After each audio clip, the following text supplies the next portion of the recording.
पुण्याच्या शिवरे गावामध्ये विकसित कृषी संकल्प अभियान अंतर्गत विशेष कार्यक्रमाचं आयोजन करण्यात आलंय। यावेळी खासदार सुप्रिया सुळे यांच्या हस्ते शेतकऱ्यांना सोयाबीनच्या उन्नत बियाण्यांचं तसंच कीटकनाशक औषधांचं वाटप झालं। तसंच शेतकऱ्यांना आधुनिक आणि वैज्ञानिक शेती पद्धतीबाबत मार्गदर्शन दिलेलं आहे। पुणे जिल्ह्याच्या सर्वच भागात यंदा चांगला पाऊस झाल्यानंतर शेतकऱ्यांनी सध्या खरीप हंगामाच्या पेरण्यांची लगबग सुरू केली आहे। शिरूरच्या चांडोह परिसरात सध्या शेतकरी पावसाळी बाजरीची पेरणी करत आहेत। या बाजरीच्या पिकातून चांगलं उत्पन्न मिळेल असा विश्वास शेतकऱ्यांना आहे। पुणे जिल्हाधिकारी कार्यालयात महसूल लोक अदालतीचं आयोजन करण्यात आलं। यावेळी महसूल मंत्री चंद्रशेखर बावनकुळे आणि उपमुख्यमंत्री अजित पवार यांची उपस्थिती होती। पावसाळा सुरू झाल्यानंतर सह्याद्रीच्या पर्वतरांगा परिसरातील माळशेज घाटातील निसर्ग वैभव बहरलाय। माळशेज घाटात दाट धुकं येतात। उंच कड्याच्या डोंगरावरती ढग टेकलेले पाहायला मिळतात। माळशेज घाटातील विलोभनीय दृश्य मन प्रसन्न करून टाकतंय।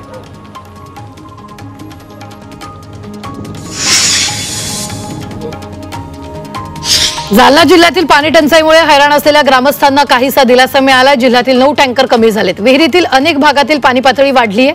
त्यामुळे एप्रिल मे महिन्यात 204 वर गेलेली टँकरची संख्या 195 झाली आहे। अहिल्यानगरमध्ये झालेल्या पावसामुळे पिकांचं मोठं नुकसान झालंय। शेतकऱ्यांना अद्याप मदत देखील मिळाली नाहीये। दरम्यान जलसंपदा मंत्री राधाकृष्ण विखे पाटील यांनी मुख्यमंत्र्यांची भेट घेऊन लवकरात लवकर मदत मिळेल असं आश्वासन शेतकऱ्यांना दिलंय। नाशिकच्या त्र्यंबकेश्वर कुंभमेळ्याची जोरदार तयारी सुरू आहे। राज्य सरकारनं प्राधिकरणाची स्थापना केली आहे। विभागीय महसूल आयुक्त प्रवीण गेडाम प्राधिकरणाचे अध्यक्ष तर जिल्हाधिकारी आणि विशेष पोलीस महानिरीक्षक यांच्याकडे उपाध्यक्ष पदाची जबाबदारी देण्यात आली आहे। तर साधू महंतांना प्राधिकरणामध्ये स्थान दिलेलं नाही। शनी शिंगणापूरमध्ये शनिदेवाच्या मूर्ती परिसरात फोटो आणि व्हिडिओ काढण्यास सक्त मनाई करण्यात आली आहे। गेल्या काही दिवसांपासून शनिदेवाच्या ऑनलाईन दर्शनाच्या नावाखाली भाविकांकडून मोठ्या प्रमाणात पैसे उकळले जात होते। त्या पार्श्वभूमीवर शनीश्वर देवस्थान ट्रस्टनं हा निर्णय घेतला।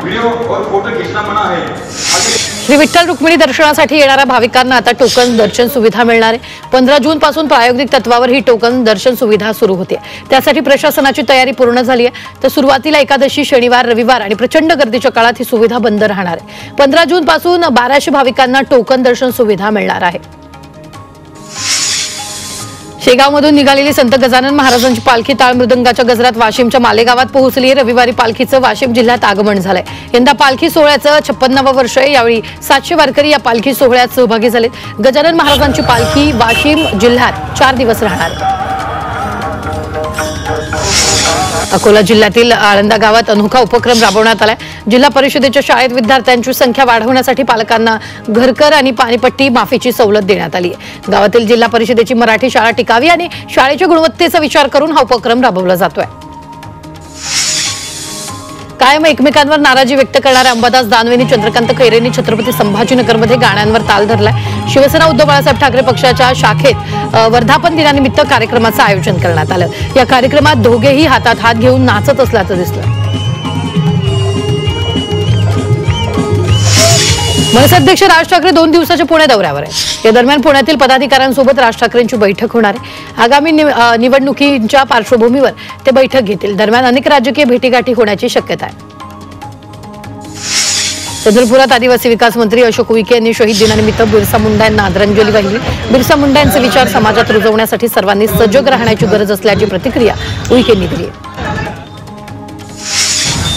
चंद्रपूर जिल्हा मध्यवर्ती सहकारी बँकेच्या निवडणुकीची प्रक्रिया सुरू झाली आहे। काँग्रेसचे नेते विजय वडेट्टीवार आणि काँग्रेसच्या खासदार प्रतिभा धानोरकर यांनी बँकेच्या संचालक पदासाठी उमेदवारी अर्ज दाखल केला। आता धानोरकर आणि वडेट्टीवार यांनी थेट उमेदवारी अर्ज दाखल केल्यानं निवडणुकीत चुरस बघायला मिळते। राज्यात कोरोनाची रुग्णसंख्या नियंत्रणात आहे अशी माहिती आरोग्यमंत्री प्रकाश आंबेडकर यांनी दिली। राज्यभरात कोरोना वाढला तरी काळजी करू नका, रुग्णांनी घाबरून न जाता डॉक्टरांच्या सल्ल्यानुसार उपचार घ्या असं आवाहन आरोग्यमंत्र्यांनी केलं।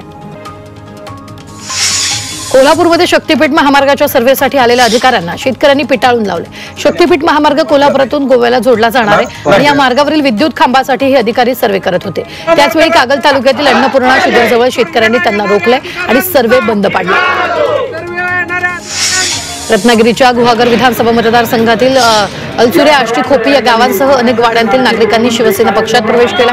खेड शहरातील काँग्रेसचे माजी पदाधिकारी आरिफ मुल्लाजू यांनी शिवसेनेत प्रवेश केल्यानं काँग्रेसला झटका बसला। नांदेडमध्ये सकल मराठा समाजातर्फे बैठक घेण्यात आली। हुंडा पद्धत आणि लग्नावर होणारा अनाठायी खर्च टाळण्यासाठी आचारसंहिता ठरवण्यात आली। या बैठकीला सर्व मराठा समाजाच्या संघटनांचे प्रमुख पदाधिकारी उपस्थित होते। जालन्यात बजरंग दल आणि गोरक्षकांच्या वतीनं रास्ता रोको आंदोलन करण्यात आलं। पालिकेनं बकरी ईद निमित्त कुर्बानीचं वेस्टेज टाकण्यासाठी मोठा खड्डा खोदला। या खड्ड्यात गोवंशाचा अवशेष आढळून आल्याचा आरोप बजरंग दलानं केला।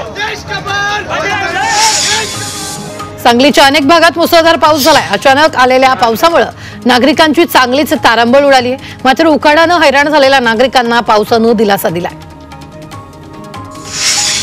हिंगोलीच्या तोंडापूरमधील जिल्हा परिषद शाळेमध्ये दिवस विद्यार्थ्यांना मागील 3 ते 4 वर्षापासून शिष्यवृत्ती मिळाली नाहीये। दरम्यान संतप्त पालकांनी जिल्हाधिकाऱ्यांची भेट घेत तात्काळ शिष्यवृत्ती देऊन दोषींवर कारवाई करावी अशी मागणी केली आहे।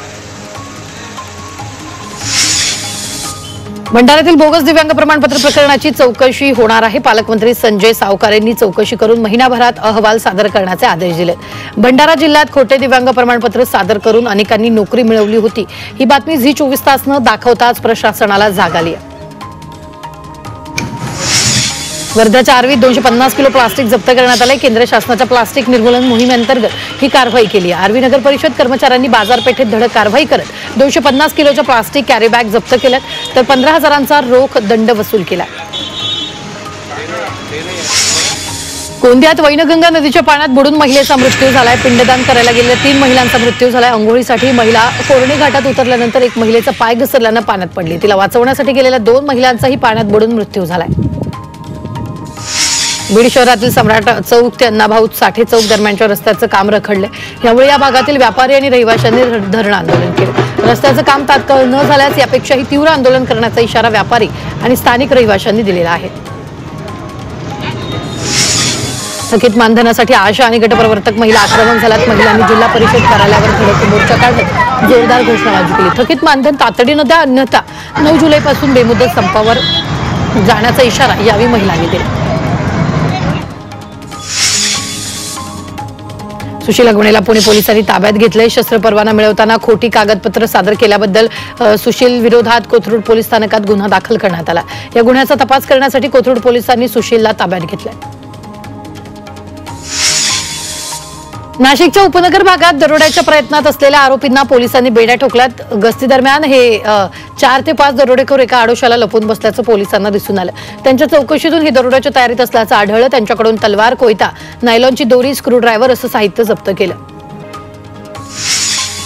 इंदूरमधील राजा रघुवंशी हत्या प्रकरणात मोठी बातमी समोर आली आहे। राजा रघुवंशीची पत्नी सोनम रघुवंशीला अखेर बेड्या ठोकण्यात आल्यात। उत्तर प्रदेशच्या गाझीपूरमधील एका ढाब्यावरून सोनमला अटक करण्यात आली। हत्येप्रकरणी आणखी 3घांना मध्य प्रदेशातून अटक करण्यात आलेली आहे। अजिंठा लेणी परिसरात आग्या मोहळनं पर्यटकांवर हल्ला केलाय, तर हल्ल्यात 200 पेक्षा अधिक पर्यटक जखमी झाले। माहितीनुसार पहिला हल्ला लेणी क्रमांक 10 जवळ दुपारी 3:30 वाजेच्या सुमारास झालाय आणि या घबराटीमुळे अनेक पर्यटकांनी लेणी परिसरातून पळ काढून सप्तकुंड धबधबा परिसराकडे धाव घेतली। चंद्रपुरातील भद्रावतीच्या आयुध निर्माणी परिसरात 12 फुटांचा भला मोठा अजगर आढळलाय। इंद्रप्रस्थ गार्डनच्या गेटवर रहिवाशांना हा अजगर दिसलाय। दरम्यान सर्पमित्रांनी या अजगराला नैसर्गिक अधिवासात सोडून दिलाय।